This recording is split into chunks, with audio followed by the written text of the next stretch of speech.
Good morning, PT on Ice Daily Show. I am Dr. Rachel Moore here on Monday morning representing the pregnancy and postpartum faculty and ICE division.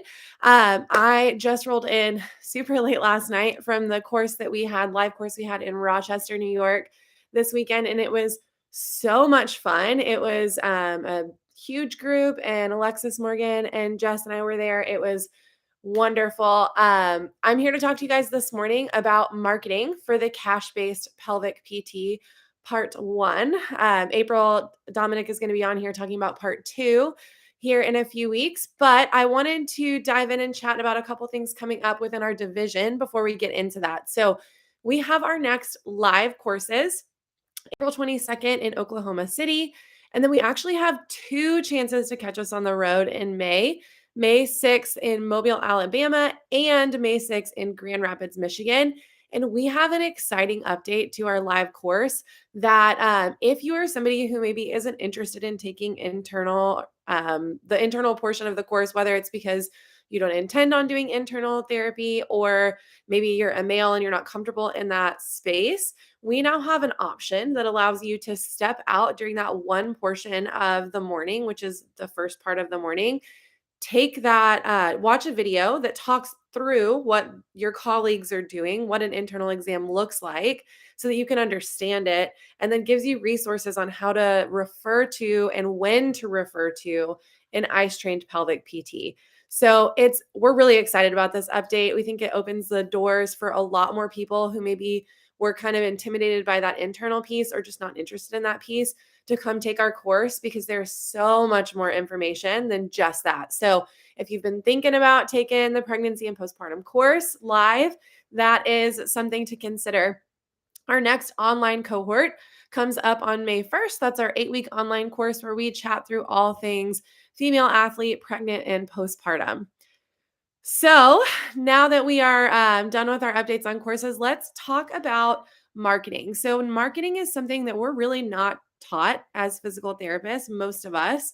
And if you're going off on your own and starting a cash practice, it's something we need to figure out. And arguably, even if you're in an insurance space, it's still probably something that we want to be aware of and have some soft skills in. So, the first thing, if you listen to any marketing lecture, you're going to hear to know who your ideal client is or create an avatar. Who is the person that you want to be seeing? For example, my avatar for my practice would be like a mid 30s prenatal or postpartum woman who is average upper middle class, who wants to stay active, wants to be in the gym, is working as well, potentially trying to fit everything into her busy schedule. It may or may not look kind of like me. And so, with that, I want to go where my client is. And so, the places that my client may hang out would be something fitness related. It may be something birth related. It may be with other birth team providers. And so, when we can create this avatar, it gives us these avenues to then brainstorm where are the places we can go to start creating connections. Creating connections is huge. When we talk about creating connections, this can happen with providers, this can happen with fitness facilities, and this can happen even just in your own community. So, if you have the ability, hosting things at your office can be a great way to bring in people from the community that maybe were not aware of your practice before. We've hosted at my office a Build Your Birth Team event where we networked with a lot of other birth providers. So, midwives, doulas, lactation consultants, birth photographers, all of these people that are also creating touch points with the ideal client that we're looking for. And we hosted an event that was a Build Your Birth Team event where all of the people were in one place and the pregnant moms could come in and meet everybody all at once. And it was fantastic. It was a great way for us to communicate and network with each other, but also a great way for us to get all of this information and resources out in one swoop to these patients. Another thing we do at my practice is we host a mom connect. So once a month, we host a mom group and it's open to kiddos. So moms and babies come. We provide snacks and like light refreshments. And it's just a way for moms to find community. So moms that are looking for a place to hang out, especially in that early postpartum period when all you want to do is get out of the house and feel a little bit normal. This is a great way to get current patients, past patients, and maybe potential patients all in one space. We actually partner in my office with the chiropractor who I share a space with, and I'm going to chat more about that in a minute. But it works out really great because if they have clients that we haven't met yet, it's a really informal, casual way for us to meet them, and vice versa. So, aside from creating community within those patients, the other thing that we can do is go to other professionals. So, these other professionals can be people in the birth space or the wellness space. Specifically, today, we're going to talk about lactation consultants, chiropractors, and midwives.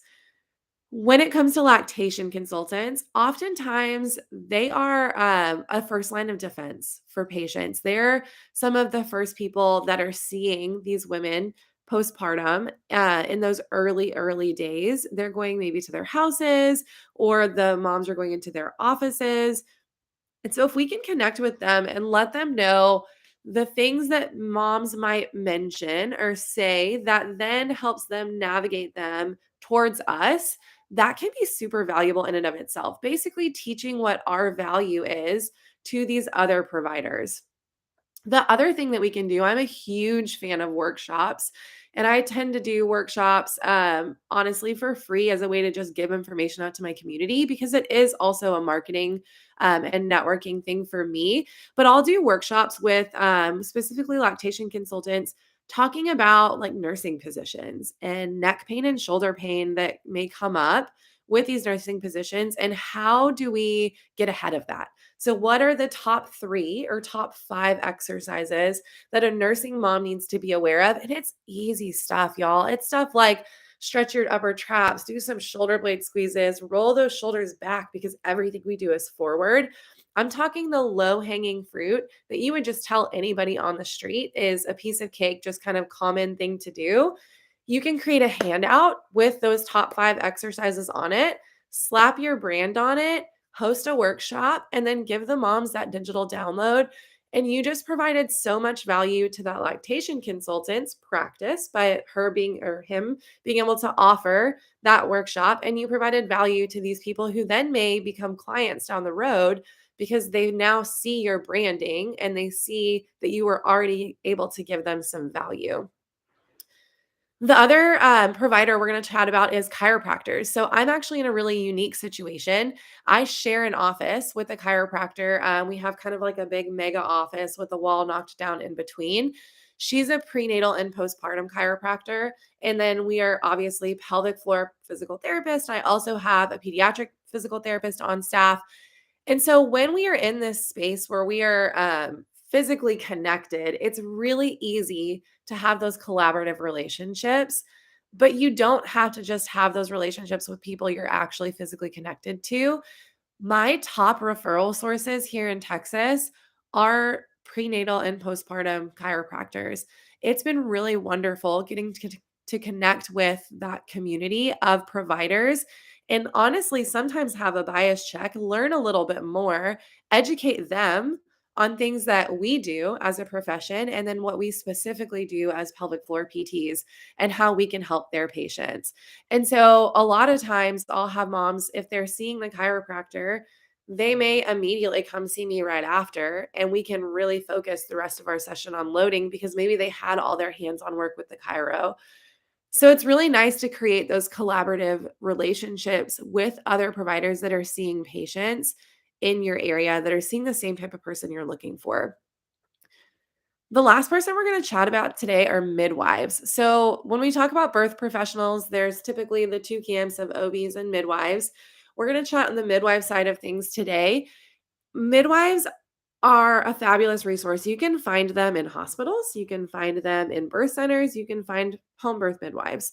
I've actually done an educational workshop seminar chat with our local midwives association. And that was a really wonderful way to get connected with all of them at one time, get in front of them and talk about what it is that we do. That's going to be a common theme here. A lot of people don't know what we do. And so if we can get in front of them and just let them know, like, hey, I'm here to help you stop peeing your pants, to help you have sex without pain, to help you get back in the gym and lift those heavy weights or help your clients do all of those things. They start seeing our value as providers to work together to give their patients the best care. So, doing workshops or seminars can be incredibly helpful. And then again, creating a handout. So I have a pelvic floor screen that I have sent over to the local birth centers that has my logo on it, and it goes in their new patient packets. And so when their new patients get their or are at their first visit, they get a packet with resources and information. And when they're looking through it and they see this screen, it's got all of the things that they may experience with pelvic floor dysfunction. And then at the bottom, it says, if you're experiencing these, contact Disrupt Physiotherapy with my contact information. Here's how to book an appointment.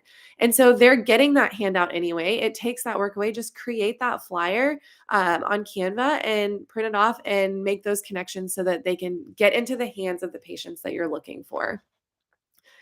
The last thing we're going to chat about today are gyms. Gyms are such a great place for us to make connections. We actually had an affiliate owner in our course this weekend, and it was really great to see her perspective on everything and hear her thoughts.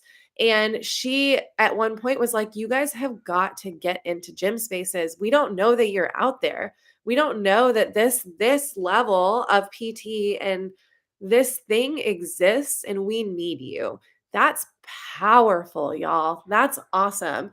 And so if we can start getting in front of these gyms and let them know again the value that we can provide to their members, that can be huge.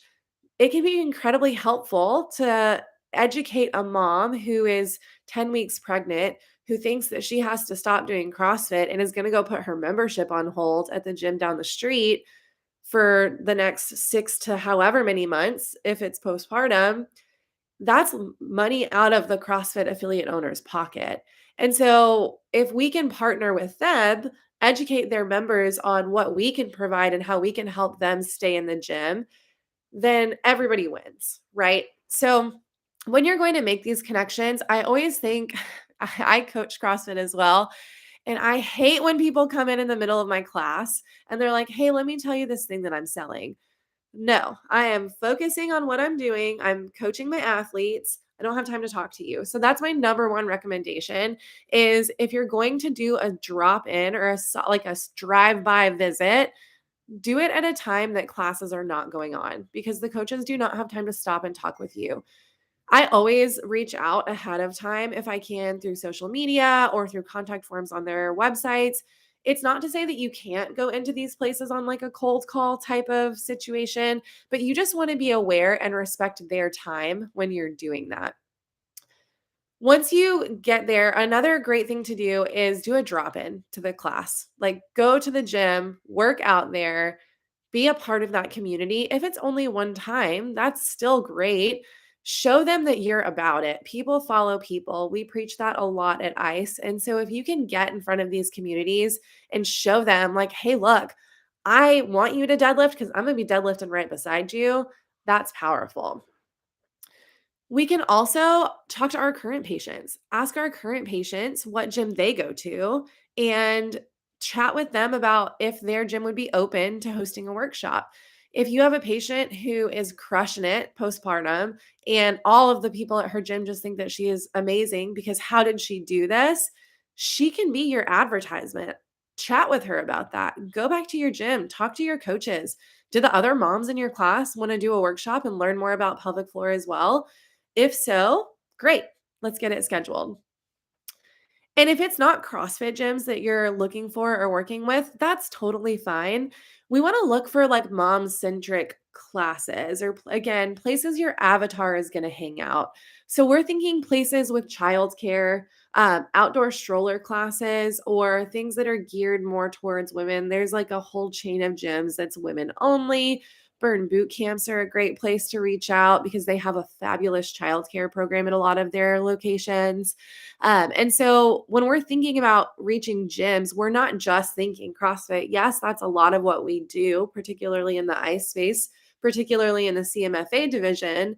However, Moms are jumping at Orange Theory, moms are jumping at Burn Boot Camp, moms are jumping at the stroller fit class. They all need your help too. And so there is a massive amount of people out there that we can help if we can just figure out how to get our message out to them and let them know that we exist. So, to wrap things up, creating community connections can be so valuable and huge.